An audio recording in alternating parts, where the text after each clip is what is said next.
Unsyndicated presents What the Puck with Sean Baligian.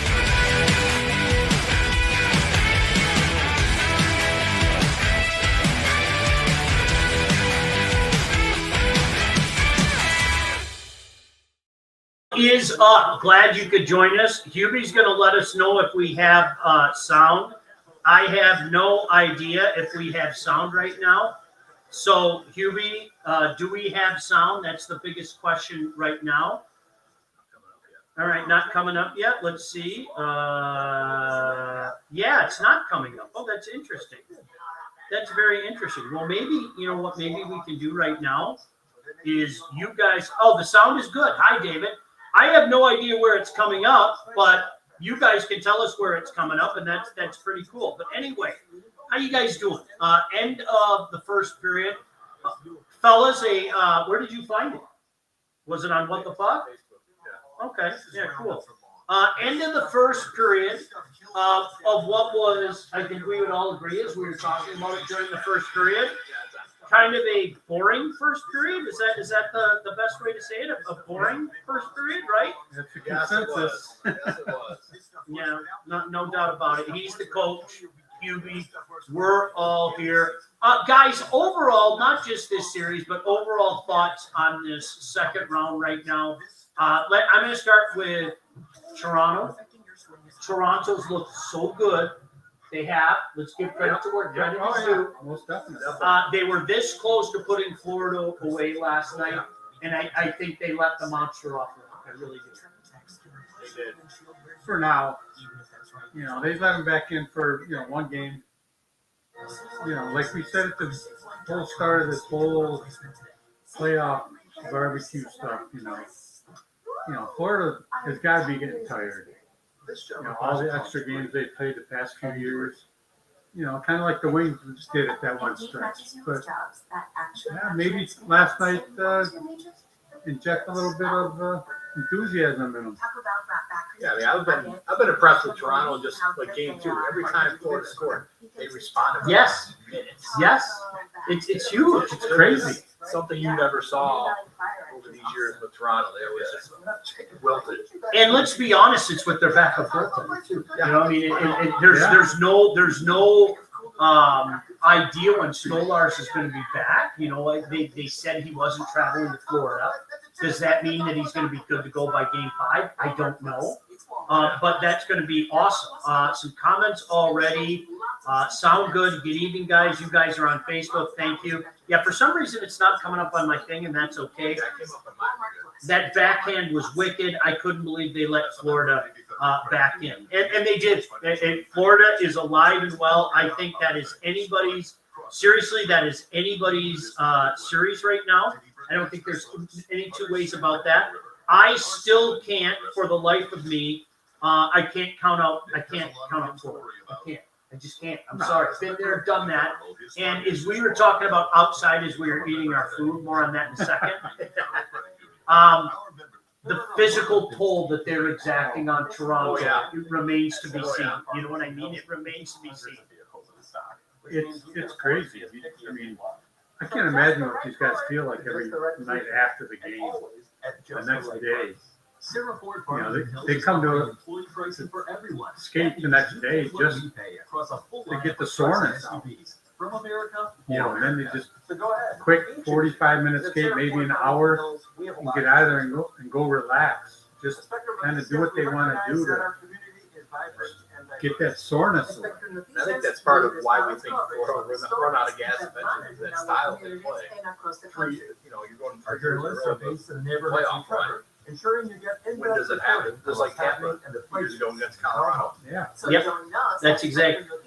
Is Stolars out? Have you heard? He said Stolars is out for the rest. They saying I have not heard. I have not heard anything yet. I have not. All I heard is Berube said that he wasn't traveling to Florida. Right. That was the only thing that I know. Oilers ruling against Vegas. There's another story. I mean, with Calvin in net, now they're forced back to Skinner. the Oilers are doing something right. They're fun to watch. I was joking. My buddy Mike is a big Oiler fan, and I said they're like the grown-up version. Oh boy, Stolarz appears unlikely to return to series versus Panthers. So thank you for that, Dave. They're the grown-up Habs, and what I mean by that is like the last month of the season, watching the Habs every night. They always got off to slow starts. They were down 1-0, 2-0, 3-1, and then they came storming back. And that it seems on a nightly basis, the Oilers fight themselves out of an early hole. It's fun to watch. Edmonton, they're quick. I mean, you give them a step and it turns into 3, and these guys are motoring. I mean, watching game 2, I mean, Vegas played well. The guard Pickard saved the Oilers there for a while. Oh, yeah. They were all over them. You know, the goalie's got to steal one once in a while. No, that's exactly it. That's exactly it. Yeah, for some reason I'm pulling this up and like the videos aren't coming up right now. So it's weird. And if I could figure out how to share the live video, I have no idea how to share the live video. At least I know how this works and everything, right? So yeah, I like the Oilers. Has it changed your mind what we've seen so far in the second round, who you guys like? I'm going to still stick with the start of the year. I said Florida and Dallas, and then when the playoffs started, I changed and said I like Vegas and I like Carolina, even with Freddie Anderson. But man, as this series started, I thought to myself, Freddie Anderson or Logan Thompson, who you got? You know, I mean, that's kind of my mentality about this series. You know, You got a coin? right? Coin. That's exactly it. Pretty much. That's exactly it.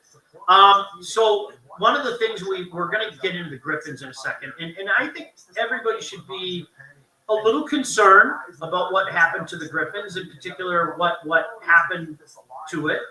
The particular players that you expected to shine for the Griffins that did not. But first, we have to tell you we did Duroc ribs, and then we had a slew of sausages. Shuby, what did you bring over? I brought over the Johnsonville Chipotle cheddar sausage. Limited edition, was brand new out, and yeah, it's good. And it's outstanding. They were worthy. Very worthy. Well, that's going to become in the heavy rotation. Coach, what did you bring over? Firecracker. What else? And then the and do a Cajun. Tried that just because they were next to the firecracker in the cooler. What the heck? They were okay. I liked it. It's interesting. Yeah, it was. There was a good pop to it. I had some chicken Cajun sausages, which I wish there was more Cajun. Yeah. Same thing. I liked it, but for me, it's like we were talking about last week with the Kroger brand jalapeno and cheddar. It was a good broth, but it wasn't jalapeno and cheddar. It just wasn't. You needed more bite. And that's the way I felt with the Cajun chicken. There was just a slight Cajun there. I was like, it'd be so much better if you picked it up about 10 notches. You know what I mean? Oh, yeah. Griffins out early, swept, lost in double overtime last night. Okay, big deal. It's the AHL team. And I don't mean disrespect because obviously you want the team to do well. I think what jumps out to you, though, is Sebastian Kosa was the goaltender of record.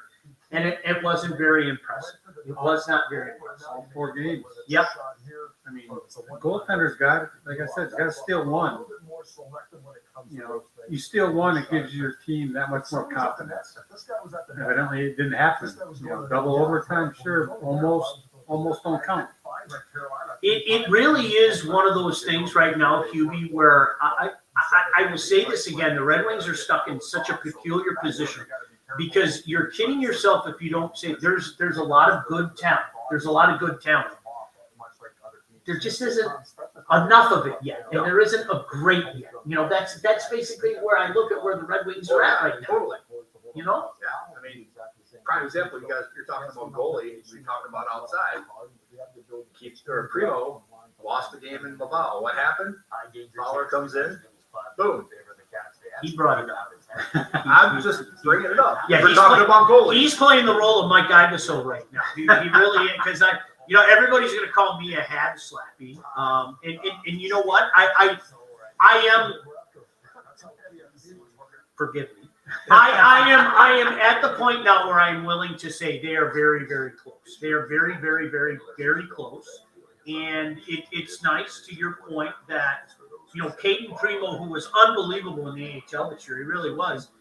Caden Primo faltered in the game he started, and Jacob Fowler had a 1 goals against average, won all 3 games in the series, and had a 9.53 save percentage. And that's what makes you happy. David said, how about Wallman playing good? Sean, you know anything about what the issues with him and Steve Yzerman are? Nobody knows. I've heard a myriad of things. I heard it was a locker room thing. I don't know. Pure speculation on my part. It was you guys all heard what Steve Yzerman had to say. I think he was pretty succinct about it. It was just he felt he had to move it. That's the best way to say it. Yep. I think people have kind of put him on a pedestal that, in my humble opinion, I don't think he necessarily deserved to be on. But when he's playing well, I think that's what ticks people off and says, gosh damn it, what do we give him up for? You know what I mean? I don't know the story. I've heard things, but I'm telling you right now, it's 100% speculation. I heard locker room issues, but again, is that true? I have no idea. It's one of those things you'll never really know unless you get both the guys in the same room talking about it. Right. It's the only way you're going to find out. You get one separate, he's going to say one thing, the other's going to say something different. So it's, like you said, it's all speculation. And what can you do? I mean, the basic part, okay, you look at Wallman over there at Edmonton. They don't have that cold. Actually, Nurse hasn't been playing too bad. And the guy who pleasantly has been a pleasant surprise for him has been Klingberg. Right. Yeah. Right. They were thinking they're going to be bad on D, and actually they've been pretty decent. I mean, what was it last year? Nurse was, he was awesome. It was like almost 30 or something. Like- we were like- talking about. honestly, it was embarrassingly awful. It was one of those things, you know. I mean, it really was. It was embarrassingly awful. To the point we were talking about it a couple times, how bad it was. Well, he's on for another one. I remember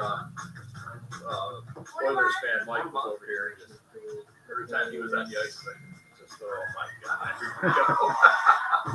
I think he might be coming over next week, as a matter of fact. So we could have quite a few people here. But as you go through each series, so let's start with Toronto. The Leafs. You guys know it as well as I do, and Leaf fans, you know it better than anybody. Don't pretend like you don't. Charmony soft, mentally soft. All the fan base is waiting for it to happen. I think a lot of those guys in that lineup are waiting for it to happen. Does it happen, or do they find a way to finish off the Florida Panthers? Florida was my pick, but I got a feeling I think Toronto's going to take them. May not be in 5 games, but I think Toronto's going to end up beating Florida in that series. I have to agree with you because they're just showing me some stuff in game 2. I mean, yeah, okay, game 3 didn't go their way. You expected Florida, like, I didn't expect the way the beginning of the game started with Florida playing at home. Yeah. But they seem to parts of the series outperforming in Florida.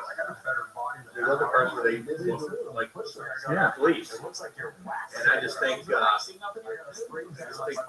eventually here that the inconsistencies of Florida are going to come back and bite them in the series. Bob's like this. Their defense is the same way. Bob's going Bob. Let's be honest. He really is. Exactly. Bob's going Bob right now. There's no other way to There's say no it. other way to say it. You're watching it, it's like, please just chuck. Look, healthy out there, looking No. out there. That's what I thought. No. He's still.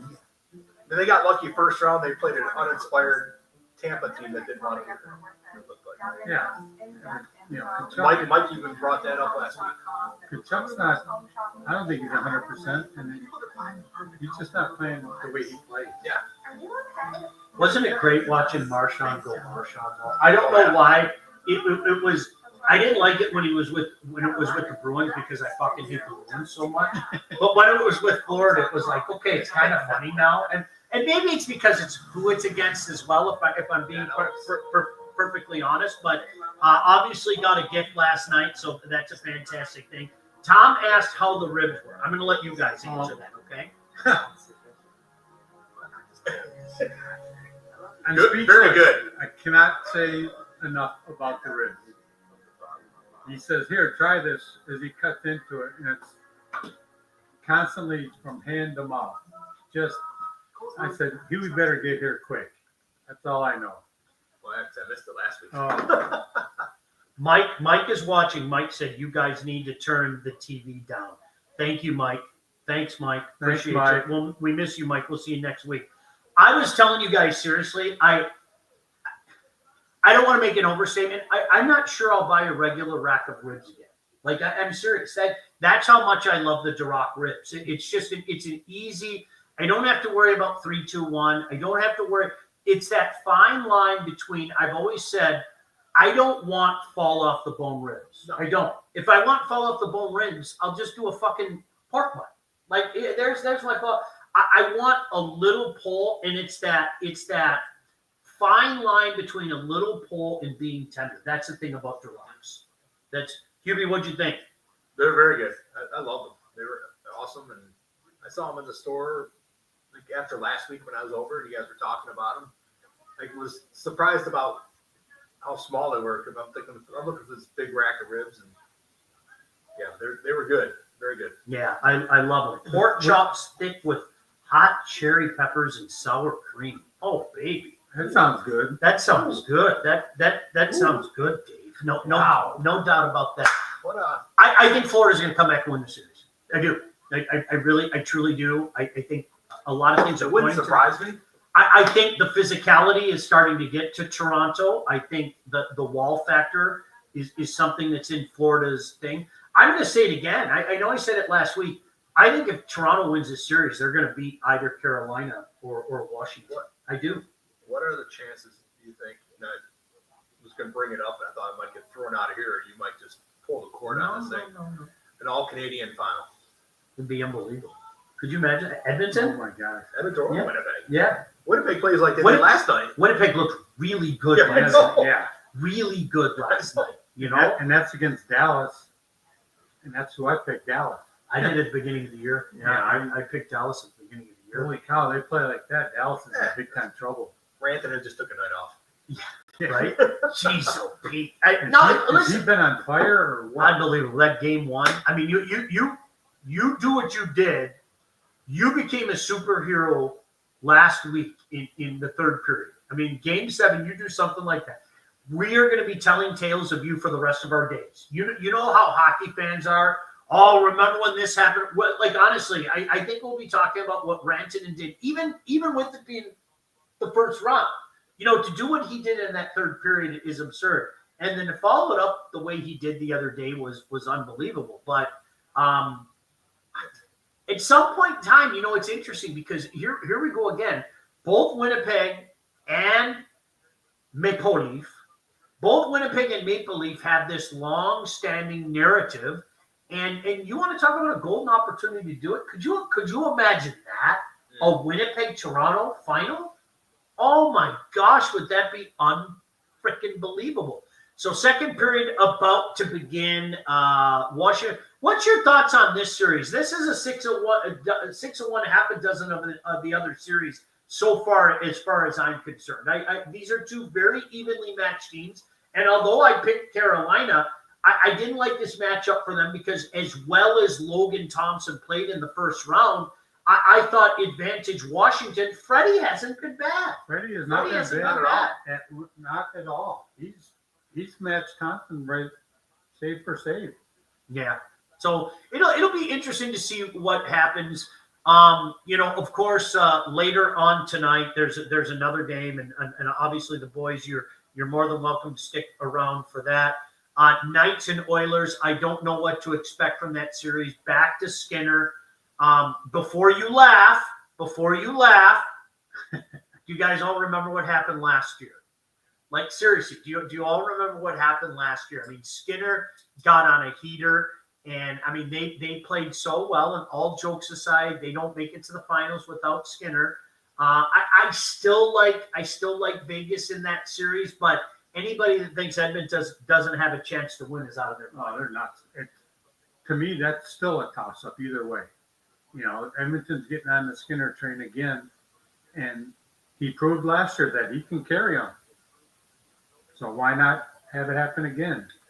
As far as who wins it, to me, flip a coin.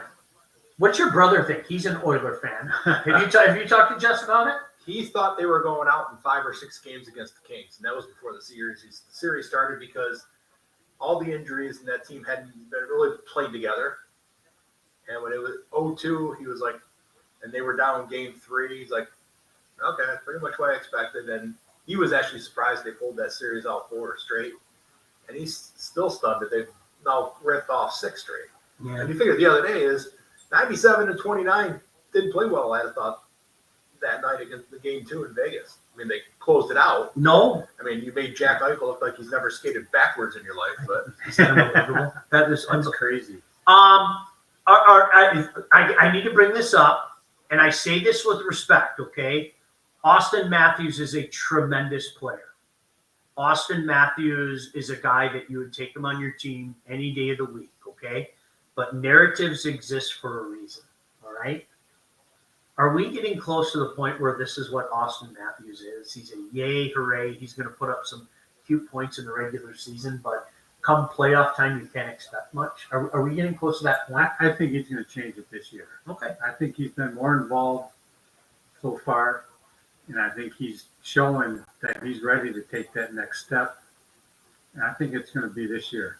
Whether they get to the finals or not is another question. But this series, I think he's going to take that step to elevate himself and his team to get to the next series. Isn't it funny? Because I've said it for years, Willie Nylander gets bunched in, and I don't think he deserves to be bunched in at all. No. And all he's doing, and honestly, you guys know this, and you guys are going to have to take it. I've said that for years. You call out the other guys. Call out Mitch. Call out Johnny T. Call out Austin. I don't think Willie Nylander's gone next level. And let's face it. I mean, you're talking right now. Mitch Marner can call his own shot. Oh yeah. Mitch Marner's in total control right now. The way he's played these playoffs, with his contract coming up, and that's going to be really intriguing to see. Does he say, "Hey, fuck you, Toronto"? There's a reason why I didn't want. Hey, Rocket, what are you doing up there? No, there could be a reason why. He didn't want to negotiate with Toronto. Now, I think when all is said and done, he ends up staying in Toronto. I do. I think it's Johnny T that it might be time for Johnny T to go elsewhere, unless, as you said outside, if he gives a serious hometown discount, then that's a different scenario. But look at Mike Iavasile in the chat. Matthews is a dog. there we Mike, go. we're getting really close to the time that we have to start having that conversation. As much as we admire Papi, as much as we talk about, some of his regular season exploits, this is years, not a year, not singular, not even a couple. This is years of very underwhelming playoff performances, man. Yep. Exactly. I mean, look, It's going to break through sooner or later, and I think it's now. I mean, where would the Leafs be in the offense right now without Nylander and Pacioretty? No, you're absolutely right. No, it's funny. I would be remiss. Logan Mailloux had a huge series for the Habs as well. The Laval team in the AHL. His name is being thrown around in every potential trade offer. Sebastian Cossa did not play well in that series, and I'm going to look up some numbers right now that we have this at the top of our head. In case you missed it, the Griffins lost in double overtime to Texas last night. eliminated in 3 games. I can't sit back and say that I saw the whole series. I do know, talking to some people, that there were some guys. MBN stood out in particular. Nygaard stood out in particular. I had somebody whose opinion I trust very, very much tell me ASP looked like he was just not comfortable the whole series. That he was just not comfortable. And I know, right? I know Red Wing fans don't want to hear it, because people have this idea that you're just going to call up a kid and he's going to light it up from day one. And it doesn't work that way. It just doesn't. I use it as an example, Demidov in Montreal. Game 1, he looked like, holy mother of the Lord, this guy's going to wait till next year. He's going to have a 110-point season. And then, you know what? Times in that series against Washington, he was a pedestrian. Now, when they moved out Line and they put him on a line with regular human beings, and in particular on the power play, you got to see Demidov. But it's not like Nygaard or ASP or even Koser are going to jump right in and do this. And even with Jacob Fowler playing so well for Laval, it's not like he's going to come in next year and say, okay, the job is mine. That's what you have to do it. But I think when you look at this series, a lot of the guys that you were hoping, would provide a big spark for this Griffin team did not. And that's something that's very disappointing. Eric said, happy weekend. Yo to you as well. One thing is, look at prime example, a guy who was a number 2 pick overall. Mm-hmm. Byfield. Right. First couple of years, that guy was brutal. Yeah. This year, lit it up, did well. The funny thing is, too, and Hubie, I think you know this, and Coach, you certainly know this, defensemen are weird. They're just weird. They're usually graded on a different level. It takes them a little longer to develop. And then there are guys that, like, I saw Fowler when he was at Windsor, and I'll be honest with you, I didn't get it. And then he jumped in the NHL day one, and it was just like, okay, this guy's ready to go. Yeah. And conversely, I told anybody who would listen, Drew Doughty, like, he didn't belong in the OHL at 17. He really didn't. He didn't belong in the OHL. Subban's 19-year-old year was like that when he was playing for Belleville. He stood out like a sort. But defensemen are weird like that. You never know with the defenseman. If you think you got it figured out, you're going to have to think again, because you're absolutely right. There's a different development curve when you're talking about that jump, whether it be from the NC2A or major junior to the National Hockey League. What? I remember you talking about him. Jakob Kindle. I thought he'd be a stud. True story. I don't care. What is Jim Nill's busy in the playoff right now? I had a conversation with Jim Nill. It was during one of the series against the Whalers where Jim said to me, he was like, "You've probably seen him more this year than I have. What do you think?" And I said, honest to God, I said, he doesn't belong in the league. I said, I know you guys like to bring guys along slowly, but he doesn't belong in the league. And Jim said, well, that's kind of the way we feel right now. And you know what? The way it was explained to me, I don't know if it's true, and it wasn't from Jim Nill. I can't tell you who it's from, but honest to God, it wasn't from Jim Nill. He went to the AHL and he lost his confidence. And that was that. And it was, he never played like a guy when he was in Detroit. Do you ever remember looking at that guy and going, man, he gets it? He always looked, right? It was weird. Yeah, it wasn't. And somebody told me it was all in his head. It was all in his head. Eric, that's okay. You're not watching hockey. Henry, what's going on? Henry from the UP. Nice to see you in the chat. But no, Hubie, that's a great point. You never. That was a guy. His last year in Kitchener, it was Darnell Nurse was like that too. Honest to God, he was at the Sioux. Darnell Nurse looked bored his last year. He really did. He looked bored, like, I don't belong here. I don't. What am I even doing here?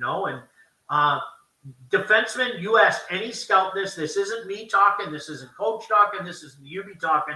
You ask any scout, defensemen are the ones that there's just a different curve for them in development. So that's the crazy thing about it.